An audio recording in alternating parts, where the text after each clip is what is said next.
ಇವಾಗಂತೂ ಇನ್ನೂ ಬೇಸಿಗೆನೇ ಶುರುವಾಗಿಲ್ಲ, ಆಲ್ರೆಡಿ ಮಳೆ ಬರೋಕ್ಕೆ ಸ್ಟಾರ್ಟ್ ಆಗಿದೆ. ಹೀಗಿರುವಾಗ ಸಂಜೆ ಟೈಮ್ನಲ್ಲಿ ಬಜ್ಜಿ ಬೋಂಡದ ಜೊತೆ ಒಂದು ಒಳ್ಳೆ ಟೀ ಕಾಫಿ ಇದ್ದರೆ ಎಷ್ಟು ಚೆನ್ನಾಗಿರುತ್ತಲ್ಲ.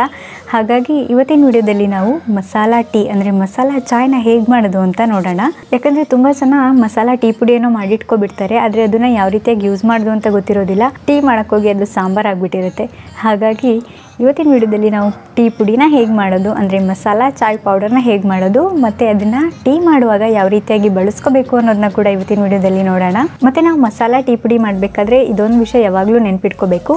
ಏನಪ್ಪ ಅಂದರೆ ಬೇಸಿಗೆಗಾಲದಲ್ಲಿ ಮತ್ತು ಚಳಿಗಾಲದಲ್ಲಿ ಎರಡೂ ಟೈಮ್ನಲ್ಲಿ ಮಸಾಲಾ ಟೀ ಪುಡಿನ ಬೇರೆ ಬೇರೆ ರೀತಿಯಾಗಿ ಮಾಡ್ಕೋಬೇಕು. ಯಾಕಪ್ಪ ಅಂತಂದರೆ ಬೇಸಿಗೆಗಾಲದಲ್ಲಿ ನಮ್ಮ ಬಾಡಿನ ಆದಷ್ಟು ಕೋಲ್ಡಾಗಿ ಅಂದರೆ ಆದಷ್ಟು ತಣ್ಣಗೆ ಇಟ್ಕೊಳ್ಳೋಕೆ ಟ್ರೈ ಮಾಡಬೇಕು. ಹಾಗಾಗಿ ಪುಡಿನಲ್ಲಿ ನಾವು ಸ್ವಲ್ಪ ಶುಂಠಿನ ಕಡಿಮೆ ಮಾಡಿಕೊಂಡು ಮತ್ತು ಸೋಂಫ್ ಅಂದರೆ ಓಂಕಾಳು ಅಂತ ನಾವೇನು ಹೇಳ್ತೀವಿ ಅದನ್ನು ಸ್ವಲ್ಪ ಜಾಸ್ತಿ ಕ್ವಾಂಟಿಟಿನಲ್ಲಿ ಹಾಕ್ಕೋಬೇಕು ಪುಡಿ ಮಾಡಬೇಕಾದ್ರೆ. ಮತ್ತು ಚಳಿಗಾಲದಲ್ಲಿ ಬಂದಾಗ ನಾವು ಸೋಂಫ್ನ ಸ್ವಲ್ಪ ಕಡಿಮೆ ಮಾಡಿಕೊಂಡು ಶುಂಠಿನ ಸ್ವಲ್ಪ ಜಾಸ್ತಿ ಹಾಕ್ಕೊಂಡ್ರೆ ನಮ್ಮ ಬಾಡಿ ವಾರ್ಮ್ ಆಗಿ ಅಂದರೆ ಬೆಚ್ಚಗಿರೋದಕ್ಕೆ ಹೆಲ್ಪ್ ಮಾಡುತ್ತೆ. ಸೊ ಇವತ್ತಿನ ಸೂಪರಾಗಿರುವಂತಹ ಟೀ ರೆಸಿಪಿ ಇಷ್ಟ ಆದರೆ ವಿಡಿಯೋನ ಲೈಕ್ ಮಾಡೋದನ್ನು ಮರಿಬೇಡಿ. ನಿಮ್ಮ ಫ್ರೆಂಡ್ಸ್ ಫ್ಯಾಮಿಲಿ ಎಲ್ಲರಿಗೂ ಶೇರ್ ಮಾಡಿ. ನೀವಿನ್ನೂ ನಮ್ಮ ಚಾನಲ್ಗೆ ಸಬ್ಸ್ಕ್ರೈಬ್ ಆಗಿಲ್ಲ ಅನ್ನೋದಿದ್ರೆ ಈ ಕೂಡಲೇ ಕೆಳಗಡೆ ಕಾಣ್ತಿರೋ ರೆಡ್ ಕಲರ್ ಸಬ್ಸ್ಕ್ರೈಬ್ ಬಟನ್ನ ಪ್ರೆಸ್ ಮಾಡಿ ಸಬ್ಸ್ಕ್ರೈಬ್ ಆಗಿ, ಮತ್ತು ಪಕ್ಕದಲ್ಲೇ ಇರೋ ಬೆಲ್ಲೈಕನ್ನ ಪ್ರೆಸ್ ಮಾಡಿ ಆಲ್ ಅಂತ ಟ್ಯಾಪ್ ಮಾಡೋದನ್ನು ಮಾತ್ರ ಮರಿಬೇಡಿ. ಬನ್ನಿ ಇವತ್ತಿನ ವಿಡಿಯೋನ ನೋಡ್ಕೊಂಡು ಬರೋಣ. ಮೊದಲಿಗೆ ಪುಡಿ ಮಾಡಲಿಕ್ಕೆ ಏನೇನೆಲ್ಲ ತಗೊಂಡಿದ್ದೀನಿ, ಎಷ್ಟು ತಗೊಂಡಿದ್ದೀನಿ ಅಂತ ನೋಡಿಬಿಡೋಣ. 4 ಕಡ್ಡಿಯಷ್ಟು ಚಕ್ಕೆ ಮತ್ತು 1 ಟೀ ಸ್ಪೂನಷ್ಟು ಮೆಣಸು ತಗೊಂಡಿದ್ದೀನಿ. 25ರಿಂದ 30 ಏಲಕ್ಕಿ ಇದೆ. 1 ಟೀ ಸ್ಪೂನಷ್ಟು ಲವಂಗ ಅಂದರೆ ಒಂದು 20 ಲವಂಗ ಇದೆ. ಒಂದು 3 ಇಂಚಿನಷ್ಟು ಒಣಶುಂಠಿ ತಗೊಂಡಿದ್ದೀನಿ. ಇನ್ನೇನು ಬೇಸಿಗೆ ಸ್ಟಾರ್ಟ್ ಆಗುತ್ತೆ ಅಂತ ಹೇಳಿ ಕಮ್ಮಿ ತಗೊಂಡಿದ್ದೀನಿ. ಚಳಿಗಾಲ ಆದರೆ ಇನ್ನೊಂದು ಇಂಚ್ ಜಾಸ್ತಿ ತಗೊಳ್ಳಿ. ಮತ್ತು ಜಾಕಾಯಿ ತಗೊಂಡಿದ್ದೀನಿ. ಒಂದು ಪೂರ ಜಾಕಾಯಿ ಯೂಸ್ ಮಾಡಲ್ಲ, ಇದರಲ್ಲಿ ಬರೀ 1/4 ಭಾಗದಷ್ಟು ತಗೋತೀನಿ. ಮತ್ತು 2 ಟೀ ಸ್ಪೂನಷ್ಟು ಸೋಂಫ್ ಅಂದರೆ ಓಂಕಾಳು ಅಂತೀವಲ್ಲ ಅದನ್ನು ತೊಗೊಂಡಿದ್ದೀನಿ. ಇನ್ನೇನು ಬೇಸಿಗೆ ಅಂತ ಹೇಳಿ ಸ್ವಲ್ಪ ಜಾಸ್ತಿ ತೊಗೊಂಡಿದ್ದೀನಿ. ನೀವು ಚಳಿಗಾಲದಲ್ಲಿ ಮಾಡ್ಕೋತಾ ಇದ್ದರೆ 1 ಟೀ ಸ್ಪೂನಷ್ಟು ತಗೊಳ್ಳಿ ಸಾಕು, ಯಾಕಂದರೆ ಶುಂಠಿನ ನಾವು ಜಾಸ್ತಿ ಹಾಕಿರ್ತೀವಲ್ವ ಅದಕ್ಕೆ. ಮತ್ತು ಒಂದು 2 ದಳದಷ್ಟು ತುಳಸಿ ತಗೊಂಡಿದ್ದೀನಿ. ನಮಗೆಲ್ಲರಿಗೂ ಗೊತ್ತಿರೋ ಹಾಗೆ ತುಳಸಿ ನಮ್ಮ ಆರೋಗ್ಯ ದೃಷ್ಟಿಯಿಂದ ತುಂಬಾ ಒಳ್ಳೆಯದು. ಈ ರೀತಿಯಲ್ಲಾದರೂ ತುಳಸಿ ನಮ್ಮ ದೇಹಕ್ಕೆ ಸೇರಲಿ ಅಂತ ಹೇಳಿ ತುಳಸಿ ತಗೊಂಡಿದ್ದೀನಿ. ಮೊದಲಿಗೆ ನಾನಿಲ್ಲಿ ಜಾಕಾಯಿನ ಪುಡಿ ಮಾಡಿಕೊಂಡು ಒಂದು 1/4 ಭಾಗದಷ್ಟು ತಗೋತಾ ಇದ್ದೀನಿ ಅಷ್ಟೇ. ಜಾಕಾಯಿ ಇಲ್ಲ ಅಂದರೆ ಸ್ಕಿಪ್ ಮಾಡ್ಕೊಳ್ಳಿ, ಆದರೆ ಇದ್ದರೆ ಡೆಫಿನೆಟ್ಲಿ ಹಾಕ್ಕೊಳ್ಳಿ, ಯಾಕಂದರೆ ಆರೋಗ್ಯಕ್ಕೆ ತುಂಬಾ ಒಳ್ಳೆಯದು ಜಾಕಾಯಿ. ಒಳ್ಳೆ ಡೈಜೆಷನ್ಗೆ ಅಂದರೆ ತಿಂದಿರೋದೆಲ್ಲ ಜೀರ್ಣ ಆಗಲಿಕ್ಕೆ, ನಿದ್ದೆ ಬರಲಿಕ್ಕೆಲ್ಲ ತುಂಬಾ ಒಳ್ಳೆಯದು ಜಾಕಾಯಿ. ಹಾಗಾಗಿ ಸ್ವಲ್ಪ ತಗೊಂಡಿದ್ದೀನಿ ಅಷ್ಟೇ. ಮೊದಲಿಗೆ ಸ್ಟವ್ನ ಪೂರ್ತಿ ಲೋ ಫ್ಲೇಮ್ ಅಂದರೆ ಕಡಿಮೆ ಉರಿನಲ್ಲಿ ಇಟ್ಬಿಟ್ಟು ಒಂದು ಪ್ಯಾನ್ನಲ್ಲಿ ತುಳಸಿ ದಳನ ಸ್ವಲ್ಪ ಚೆನ್ನಾಗಿ ತೊಳ್ಕೊಂಡು ಎಲೆನೆಲ್ಲ ತೆಗೆದುಬಿಟ್ಟು ಸ್ವಲ್ಪ ಬಿಸಿ ಮಾಡ್ಕೋತಾ ಇದ್ದೀನಿ. ಆ ನೀರಿನ ಅಂಶ ಎಲ್ಲ ಹೋದರೆ ಅದು ಪುಡಿ ಬರೋದಕ್ಕೆ ಈಸಿ ಆಗುತ್ತೆ, ಅಂದರೆ ಪುಡಿ ಮಾಡಲಿಕ್ಕೆ ಈಸಿ ಆಗುತ್ತೆ ಅಂತ ಹೇಳಿ ಈ ರೀತಿಯಾಗಿ ಬಿಸಿ ಮಾಡ್ಕೋತಾ ಇದ್ದೀನಿ. ಒಂದು 2 ನಿಮಿಷ ಅಷ್ಟೇ, ಅದು ಪೂರ ಒಣಗೋಗಿ ಈ ರೀತಿಯಾಗಿ ಮುಟ್ಟಿದರೆ ಸಾಕು ಪುಡಿ ಆಗುತ್ತೆ, ಆ ರೀತಿಯಾಗಿ ಆಗಿಬಿಡತ್ತೆ. ಇವಾಗ ಅದನ್ನು ತೆಕ್ಕೊಳ್ಳೋಣ. ನೆಕ್ಸ್ಟು ಜಜ್ಕೊಂಡಂಥ ಜಾಯಿಕಾಯಿ ಮತ್ತು ಶುಂಠಿ ಬಿಟ್ಬಿಟ್ಟು ಇನ್ನು ಎಲ್ಲದೂ ಕೂಡ ನಾನು ಪ್ಯಾನ್ಗೆ ಹಾಕ್ಕೊಂಡು ಸ್ವಲ್ಪ ಬೆಚ್ಚಗೆ ಮಾಡ್ಕೋತಾ ಇದ್ದೀನಿ. ಅಂದರೆ ಈ ಮಸಾಲಾನೆಲ್ಲ ಪೂರ್ತಿ ಕಲರ್ ಚೇಂಜ್ ಆಗೋವರೆಗೂ ಹುರ್ಕೊಳ್ಳೋ ಹಾಗಿಲ್ಲ, ಜಸ್ಟ್ ನಾವು ಇದನ್ನು ಸ್ವಲ್ಪ ಬೆಚ್ಚಗೆ ಮಾಡಬೇಕಷ್ಟೆ. ಮತ್ತು ಇದನ್ನು ಈ ರೀತಿಯಾಗಿ ಬೆಚ್ಚಗೆ ಮಾಡ್ಕೋಬೇಕು ಅಂತ ಕಂಪಲ್ಸರಿ ಏನಿಲ್ಲ, ನೀವು ಹಾಗೇ ಮಿಕ್ಸಿನಲ್ಲಿ ಹಾಕಿ ಪೌಡರ್ ಮಾಡ್ಕೋಬೋದು. ಆದರೆ ಈ ರೀತಿಯಾಗಿ ನಾವು ಸ್ವಲ್ಪ ಬೆಚ್ಚಗೆ ಮಾಡಿಕೊಂಡ್ರೆ ಏನಾಗುತ್ತಪ್ಪ ಅಂದರೆ ತುಂಬ ದಿನದಿಂದ ಮಸಾಲೆ ಪದಾರ್ಥಗಳನ್ನೆಲ್ಲ ಹಾಗೆ ಇಟ್ಟಿರ್ತೀವಿ, ಅದ್ರ ಪರಿಮಳ ಆಗಲಿ ಅದ್ರ ಉಪಯೋಗ ಆಗಲಿ ಸ್ವಲ್ಪ ಡಿಮ್ ಆದಂಗೆ ಆಗಿರುತ್ತೆ.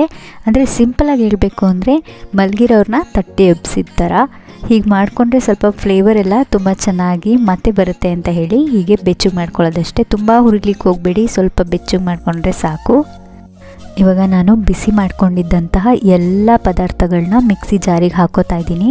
ಶುಂಠಿ ನಾನು ಬಿಸಿ ಮಾಡ್ಕೊಂಡಿರಲಿಲ್ಲ, ಅದನ್ನು ಹಾಗೆ ಸ್ವಲ್ಪ ಜಜ್ಕೊಂಡು ಸ್ವಲ್ಪ ಅಂದರೆ ಮಿಕ್ಸಿ ಮಾಡುವಾಗ ಕಷ್ಟ ಆಗಬಾರ್ದು ಅಂಥೇಳಿ ಸ್ವಲ್ಪ ಜಜ್ಕೊಂಡು ಹಾಕ್ಕೊಂಡಿದ್ದೀನಿ. ಮತ್ತು 2-3 ಚಿಟಿಕೆಯಷ್ಟು ಉಪ್ಪು ಹಾಕ್ಕೊಂಡಿದ್ದೀನಿ. ಜಾಸ್ತಿ ಹಾಕೋಕ್ಕೆ ಹೋಗಬೇಡಿ, ಸ್ವಲ್ಪ ಹಾಕ್ಕೊಳ್ಳಿ ಅಷ್ಟೇ. ನಾವು ಸ್ವೀಟ್ಸ್ಗೂ ಒಮ್ಮೊಮ್ಮೆ ಸ್ವೀಟ್ ಹೊಡಿಲಿ ಅಂಥೇಳಿ ಉಪ್ಪು ಹಾಕೋತೀವಲ್ವ, ಅದೇ ರೀತಿ ಸ್ವಲ್ಪ ಅಂದರೆ 1-2-3 ಚಿಟಿಕೆಯಷ್ಟು ಮಾತ್ರ ಹಾಕ್ಕೊಳ್ಳಿ, ಜಾಸ್ತಿ ಹಾಕೋಕ್ಕೆ ಹೋಗಬೇಡಿ. ಇದನ್ನ ನಾವು 1-2 ನಿಮಿಷ ಮಿಕ್ಸಿನಲ್ಲಿ ಗ್ರೈಂಡ್ ಮಾಡಿಕೊಂಡ್ರೆ ಮಸಾಲ ಟೀ ಪುಡಿ ಪಟ್ ಅಂತ ರೆಡಿಯಾಗಿ ಹೋಗ್ಬಿಡತ್ತೆ. ಪೂರ್ತಿ ಪೌಡರ್ ರೀತಿಯೇ ಹಾಕಬೇಕಂತೇನಿಲ್ಲ, ಸ್ವಲ್ಪ ತರಿಯಾಗಿದ್ರೂ ಕೂಡ ನಡೆಯುತ್ತೆ. ಹೇಗಿದ್ದರೂ ನಾವು ಟೀ ಮಾಡುವಾಗ ಸೋಸ್ಕೋತೀವಲ್ವ, ಹಾಗಾಗಿ ಪೂರ್ತಿ ಪುಡಿನೇ ಆಗಬೇಕಂತ ಏನಿಲ್ಲ. ಪುಡಿ ಮಾಡಿದ ಕೂಡಲೇ ಒಳ್ಳೆ ಪರಿಮಳ ಬರುತ್ತೆ ಮಾತ್ರ. ಈಗ ಮಸಾಲ ಟೀ ಪುಡಿಯನ್ನು ರೆಡಿಯಾಗಿದೆ. ಇದನ್ನು ಯೂಸ್ ಮಾಡಿಕೊಂಡು ಮಸಾಲ ಟೀನ ಹೇಗೆ ಮಾಡೋದು ಸರಿಯಾಗಿ ಅಂತ ನೋಡೋಣ. ನೆಕ್ಸ್ಟ್ ಸ್ಟವ್ನ ಮೀಡಿಯಮ್ ಫ್ಲೇಮ್ನಲ್ಲಿಟ್ಟು ಒಂದು ಪಾತ್ರೆಯಲ್ಲಿ 2 ಚಿಕ್ಕ ಲೋಟದಷ್ಟು ಟೀ ಮಾಡ್ಕೊಳ್ಳಿಕ್ಕೆ 2 ಲೋಟದಷ್ಟು ಹಾಲು ಹಾಕೋತಾ ಇದ್ದೀನಿ. ನಿಮಗೆ ಕಣ್ಣಳತೆಯಲ್ಲಿ ಹಾಲು ಹಾಕೊಳ್ಳೋಕೆ ಗೊತ್ತಾಗೋದಿಲ್ಲ ಅನ್ನೋದಿದ್ರೆ ಈ ರೀತಿಯಾಗಿ ಗ್ಲಾಸ್ನಲ್ಲೇ ಹಾಲು ಹಾಕೋಬೋದು. ಇದಕ್ಕೆ ಇವಾಗಲೇ 1.5 ಟೀ ಸ್ಪೂನಷ್ಟು ಟೀ ಪುಡಿ ಹಾಕೋತಾ ಇದ್ದೀನಿ.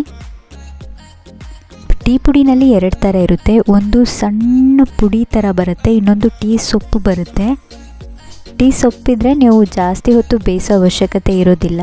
ಆದರೆ ಟೀ ಪುಡಿ ಇರುತ್ತಲ್ಲ, ಆ ಪುಡಿನ ಹಾಕಿದರೆ ನೀವು ಟೀನ ತುಂಬ ಹೊತ್ತು ಬೇಯಿಸಬೇಕಾಗತ್ತೆ. ನಮ್ಮನೆಯಲ್ಲಿ ಯಾವಾಗಲೂ ಕೂಡ ಎರಡನ್ನೂ ಮಿಕ್ಸ್ ಮಾಡಿಟ್ಟಿರ್ತೀವಿ. ಅಂದರೆ ಟೀ ಪುಡಿ ಮತ್ತು ಟೀ ಸೊಪ್ಪು ಎರಡನ್ನೂ ಕೂಡ ಮಿಕ್ಸ್ ಮಾಡಿಟ್ಟಿರ್ತೀವಿ.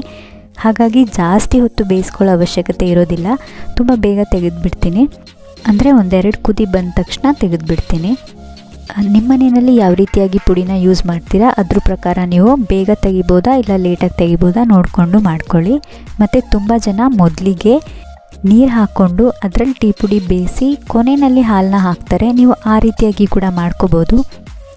ಆದರೆ ನೀವು ಆ ರೀತಿಯಾಗಿ ಮಾಡಬೇಕಾದ್ರೂ ಕೂಡ ನಾವು ರೆಡಿ ಮಾಡಿಟ್ಟಿರುವಂತಹ ಮಸಾಲ ಟೀ ಪುಡಿ ಏನಿದೆ ಅದನ್ನು ನೀವು ಮೊದಲಿಗೆ ಆ್ಯಡ್ ಮಾಡಬಾರ್ದು.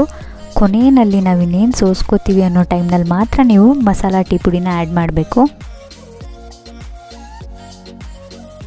ಟೀ ಒಂದು ಕುದಿ ಬಂದಮೇಲೆ ನಾನಿಲ್ಲಿ ಸಕ್ಕರೆ ಹಾಕ್ಕೋತಾ ಇದ್ದೀನಿ. 2 ಗ್ಲಾಸ್ ಟೀಗೆ 3 ಟೀ ಸ್ಪೂನಷ್ಟು ಸಕ್ಕರೆ ಹಾಕ್ಕೋತಾ ಇದ್ದೀನಿ. ಕಾಫಿ ಮಾಡಬೇಕಾದ್ರೆ ಸಕ್ಕರೆ ಸ್ವಲ್ಪ ಕಮ್ಮಿ ಹಾಕಿದರೂ ನಡೆಯುತ್ತೆ, ಆದರೆ ಟೀ ಮಾಡಬೇಕಾದ್ರೆ ಸಕ್ಕರೆನೇ ಮೇನು. ಸ್ವಲ್ಪ ಜಾಸ್ತಿನೇ ಸಕ್ಕರೆ ಹಾಕ್ಕೊಂಡ್ರೆ ಒಳ್ಳೆಯದು. ನಮಗೆ ಸಕ್ಕರೆ ತಿನ್ನೋಕ್ಕೆ ಇಷ್ಟ ಇಲ್ಲ, ಸ್ವಲ್ಪ ಕಮ್ಮಿ ಬೇಕು ಅನ್ನೋರು ಮಿನಿಮಮ್ ಅಂದರೂ 1-2.5 ಸ್ಪೂನ್ ಆದರೂ ಹಾಕ್ಕೊಳ್ಳಿ, ಇಲ್ಲಾಂದರೆ ಚೆನ್ನಾಗಿರೋದಿಲ್ಲ. 1-2 ಕುದಿ ಬಂದಮೇಲೆ ಅಂದರೆ ಟೀ ಎಲ್ಲ ಚೆಂದ ಬೆಂದ ಮೇಲೆ ಕೊನೆಯಲ್ಲಿ ಇನ್ನೇನು ನಾವು ಇಳಿಸ್ಕೋತೀವಿ ಟೀನ ಅನ್ನೋ ಟೈಮ್ನಲ್ಲಿ ನಾನು ಮಸಾಲ ಟೀ ಪುಡಿ ನಾವೇನು ರೆಡಿ ಮಾಡಿ ಇಟ್ಕೊಂಡಿದ್ವೋ ಪುಡಿನ ಅದನ್ನು ಹಾಕ್ಕೊಂಡಿದ್ದೀನಿ. ಜಾಸ್ತಿ ಕೂಡ ಹಾಕಲಿಕ್ಕಿಲ್ಲ, ಜಸ್ಟ್ ಒಂದು 1/4 ಚಮಚದಷ್ಟು ಅಂದರೆ 1-2-3 ಚಿಟಿಕೆ ಅಷ್ಟು ಹಾಕ್ಕೊಳ್ಳಿ ಸಾಕು. ಯಾಕಂದರೆ ನಮಗಿಲ್ಲಿ ಸಾಂಬಾರು ಮಾಡಲಿಕ್ಕಿಲ್ಲ, ಒಂದೊಳ್ಳೆ ಪರಿಮಳ ಇರುವಂತಹ ಒಂದೊಳ್ಳೆ ಮಸಾಲ ಟೀ ಮಾಡಿದ್ರೆ ಸಾಕು. ಹಾಗಾಗಿ ಕೊನೆಯಲ್ಲಿ ನಾವು ಸ್ವಲ್ಪ ಟೀ ಪುಡಿ ಅಂದರೆ ಮಸಾಲ ಪುಡಿ ನಾವು ರೆಡಿ ಮಾಡ್ಕೊಂಡಿರೋದನ್ನ ಹಾಕ್ಕೊಂಡು ಸರ್ವ್ ಮಾಡ್ಕೋತಾ ಇದ್ದೀನಿ. ನನಗಂತೂ ಟೀ ಕಾಫಿನ ಬಿಟ್ಟು ಇರಲಿಕ್ಕೆ ಆಗೋದಿಲ್ಲ. ನೀವು ಕೂಡ ನಂತರ ಟೀ ಕಾಫಿ ಪ್ರಿಯರಾಗಿದ್ದರೆ ವಿಡಿಯೋನ ಲೈಕ್ ಮಾಡೋದನ್ನು ಮಾತ್ರ ಮರಿಬೇಡಿ. ಇವತ್ತೇ ಮನೆಯಲ್ಲಿ ಟ್ರೈ ಮಾಡಿ ನೋಡಿ ಹೇಗೆ ಬಂತು ಅಂತ ನನಗೆ ಕಮೆಂಟ್ ಮಾಡಿ ತಿಳಿಸಿ.